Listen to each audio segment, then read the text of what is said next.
Ada Blackjack did not arrive on Wrangel Island as a legendary Arctic explorer. She arrived as a young Inupiaq mother, a seamstress, and a woman trying to earn enough money to bring her son home. Born Ada Blackjack in 1898 near Nome, Alaska, she learned English, reading, cooking, and sewing in a mission school, not the survival skills people later imagined she must have had. At 16, she married Jack Blackjack, and after heartbreak, loss, and abandonment, her surviving son Bennett became the center of every decision she made. When Jack Blackjack left, Ada walked more than 40 miles to Nome with Bennett, then faced the brutal choice of placing him in care while she earned money for his tuberculosis treatment. Then, Vilhjalmur Stefansson's Wrangel Island plan arrived with a promise of $50 a month, which sounded less like adventure and more like a lifeline with frostbite. On September 9, 1921, Ada left with Alan Crawford, Fred Maurer, Milton Galley, Lorne Knight, and a cat named Vic, while Stefansson, very efficiently, stayed somewhere warmer. Wrangel Island was a remote Arctic island north of Siberia, and the mission was partly a territorial claim dressed up as settlement, because history loves paperwork in places with polar bears. The expedition carried only months of supplies, trusting that game would be plentiful, which is a bold plan when your grocery store is an island surrounded by ice.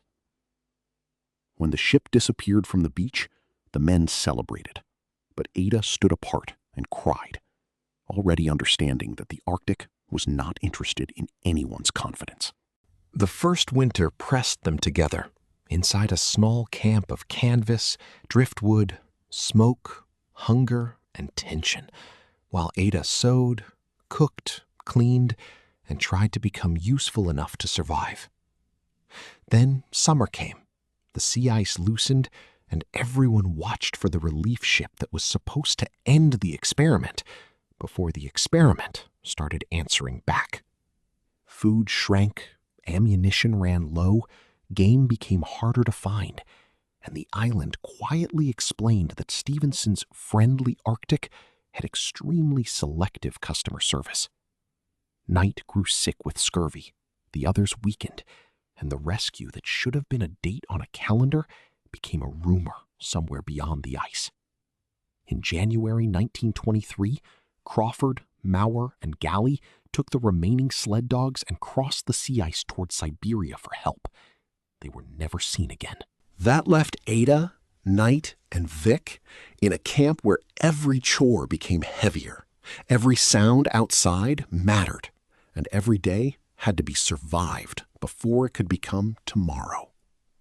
Knight could barely leave his bed, so Ada became nurse, cook, hunter, wood hauler, seamstress, guard, and the entire maintenance department of a collapsing Arctic claim.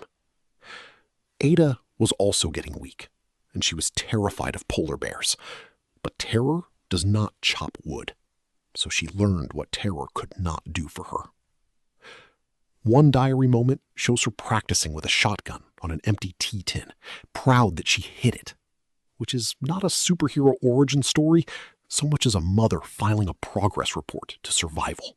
She gave Knight most of the food she managed to catch, cleaned and cared for him, read to him, and kept going even when fear and exhaustion had every reason to win.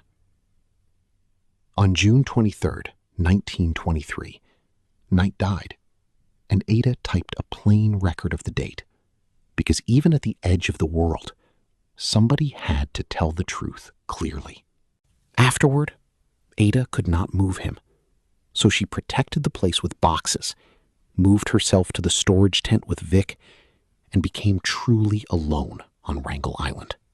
Then she redesigned survival from scraps, driftwood in the tent walls, a raised sleeping platform, a stove made from empty cans, and an observation perch for spotting danger. She hunted birds, trapped foxes, collected eggs, sewed warm clothing, and built small boats from whatever the island and the abandoned expedition would give her.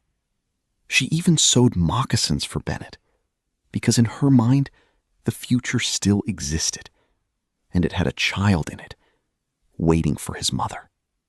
Wrangel did not become peaceful just because the men were gone. Fog hid the horizon, ice shifted, polar bears came near, and loneliness became another thing to manage. At some point, Ada even used the expedition camera to photograph herself outside the camp, as if leaving evidence that she had not vanished inside someone else's disaster. Days became weeks. Weeks became months, and Ada watched the water and the weather with the patience of a person who understood that rescue was not a plan she could control.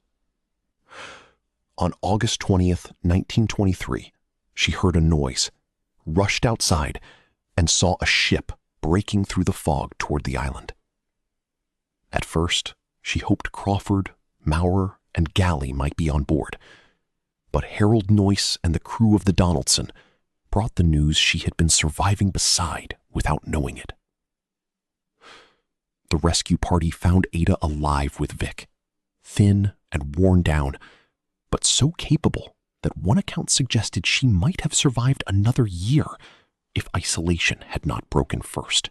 The newspapers loved the story immediately, because a quiet seamstress surviving the Arctic alone is the sort of truth that makes headline writers act like they discovered electricity. Ada did not want to be a spectacle. She wanted Bennett, safety, wages she was owed, and a life that did not require explaining her pain to strangers.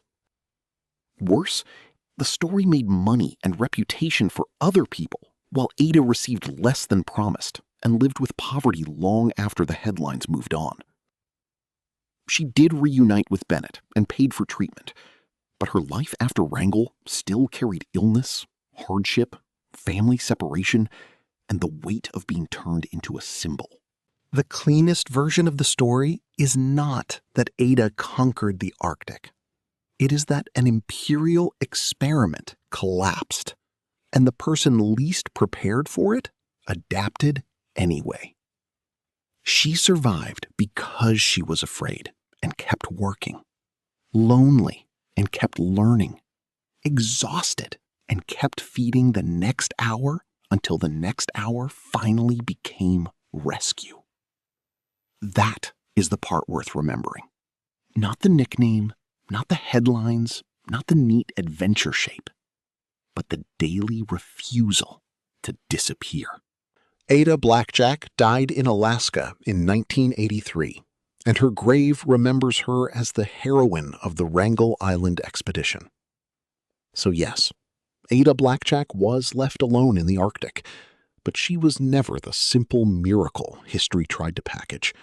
She was a mother, a worker, a witness, and one of the most oddly human survivors ever carried home by the ice.